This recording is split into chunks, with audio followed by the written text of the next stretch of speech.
नमस्कार फ्रेंड्स, मैं हूँ आपका होस्ट डॉक्टर राजेंद्र ठाकुर। और आज हम थोड़ी सी महात्मा ज्योतिराव फुले जन आरोग्य योजना के बारे में एक इन्फॉर्मेटिव वीडियो देखने वाले हैं। इसमें प्रैक्टिकली मैं कुछ करने वाला नहीं हूँ अभी। काफ़ी दिन से मुझे थोड़ा टाइम भी नहीं मिला, इसलिए कोई वीडियो अपना आया नहीं, मगर काफ़ी लोगों के कुछ कॉन्टैक्ट करे थे, लोगों ने कुछ मैसेज आए थे कुछ क्यूरीज लेकर, तो आज वो संदर्भ में अपन एक वीडियो बनाने की कोशिश कर रहे हैं। तो एक्चुअली ये जो स्क्रीन पे दिख रही है, ये जो महात्मा ज्योतिराव फुले जन आरोग्य योजना में 1356 डिसीजेज है, उसकी लिस्ट है ये। अब इसके अंदर एक्चुअली अब ये जो अगर हम देखते हैं, ये न्यूनेटल के पैकेज दिख रहे हैं हमें, ये पैकेज कोड वगैरह। तो इसके अंदर mandatory documents at the time of name of the procedures है ये। प्रियॉथ के टाइम पे जो डॉक्यूमेंट्स हमें लगने वाले हैं, mandatory documents at the time of preauth and mandatory documents at the time of claim. तो ये इसकी लिस्ट है। इसके अंदर आपको प्रियॉथ लेते टाइम एक्चुअली 1356 डिसीज जो है उसके मैंडेटरी डॉक्यूमेंट्स अलग अलग है, प्रियॉथ के टाइम और क्लेम के टाइम लगने वाले। तो उसकी ये लिस्ट है। ये हिसाब से अगर हम उसके इन्वेस्टिगेशंस लेते हैं तो हमें प्रियॉथ में भी प्रॉब्लम नहीं जाते और क्लेम में भी प्रॉब्लम नहीं जाते। मगर कुछ लोगों का कहना था कि उन्हें काम करता, बहुत से लोगों को कैसा है जो काम कर रहे हैं उनको भी बहुत सी बातों की इसकी आइडिया नहीं है।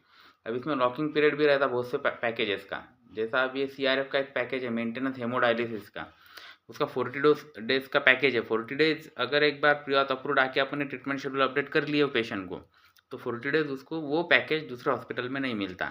ऐसे नियोनेटल के भी कुछ पैकेजेस है जिनका 7 डेज 5 डेज ऐसा स्टे है। ऐसे सब पैकेजेस का अलग अलग स्टे है। उतने दिन वो पैकेज दूसरे हॉस्पिटल को लेते नहीं आता। एक बार ट्रीटमेंट शेड्यूल अपडेट एक हॉस्पिटल में है वो पेशेंट, तो इसके वजह से भी बहुत से पेशेंट बीच में डिस्चार्ज कर देते हैं, उनको ट्रीटमेंट नहीं मिलती आगे। हेमोडायलिसिस का भी वैसा बहुत से हॉस्पिटल में प्रॉब्लम होता है कि बीच में से पेशेंट डिस्चार्ज कर देते हैं। तो पेशेंट को बताना ज़रूरी है कि आपको बेचारे दिन कहीं जाते नहीं आता अगर हेमोडायलिसिस का पैकेज है तो। वैसे कुछ लोग ग्रीवेंस के बारे में पूछ रहे थे, ग्रीवेंस रेज होते हैं ये वगैरह। तो ग्रीवेंस मोस्टली मनी कलेक्शन के केस में रेज होने के चांसेस ज़्यादा है। मगर मैं कहूँगा कि ग्रीवेंस रेस होने ही मत दो पोर्टल पे, क्योंकि वो रेस करना इजी है मगर उसको रिजॉल्व करना बहुत कठिन है मान से। तो शक्यतो और मनी कलेक्शन का अगर है, अभी इसमें मैंडेटरी डॉक्यूमेंट्स अपने दिए हुए हैं, इसमें से अगर कुछ अगर इन्वेस्टिगेशंस करने को पैसे लगते हैं तो पेशेंट को पैसे पे करने ही मत दो।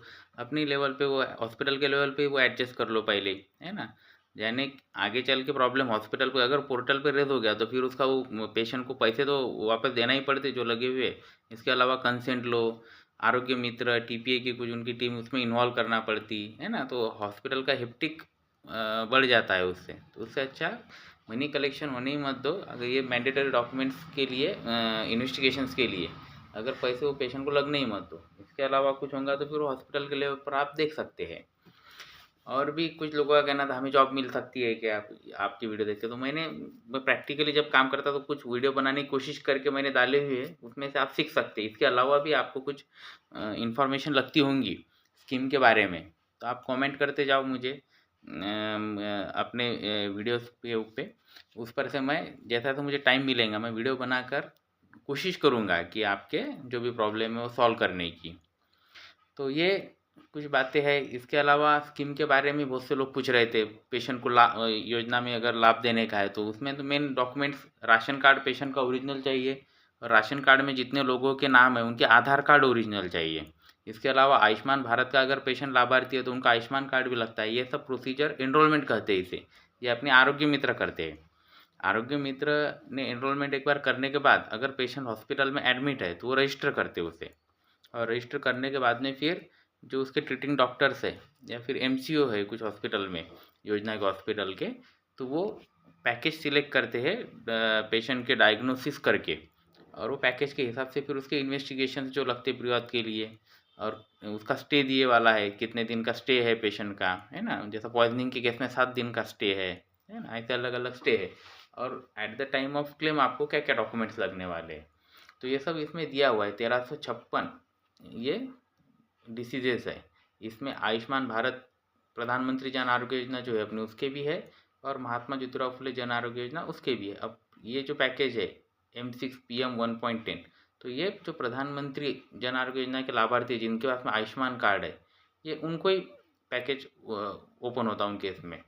और जो महात्मा ज्योतिराव फुले जन आरोग्य योजना के है पैकेजेस, वो दोनों को भी मिलते हैं। महात्मा ज्योतिराव फुले जन आरोग्य योजना के लाभार्थी उनको भी, और जो आयुष्मान भारत के प्रधानमंत्री जन आरोग्य योजना के लाभार्थी उनको भी मिलते हैं। तो यही थोड़ी बहुत इन्फॉर्मेशन देने के लिए आज वीडियो बनाया था। मैं थोड़ा काम कर रहा था, मुझे टाइम मिला तो मैंने बोला चलो, और भी कुछ आपके अगर क्वेरीज होंगे तो आप कमेंट कर सकते हैं। ऐसे और भी इन्फॉर्मेटिव वीडियो देखने के लिए अपने चैनल को लाइक करिए, शेयर करिए, सब्सक्राइब करिए। Thank you.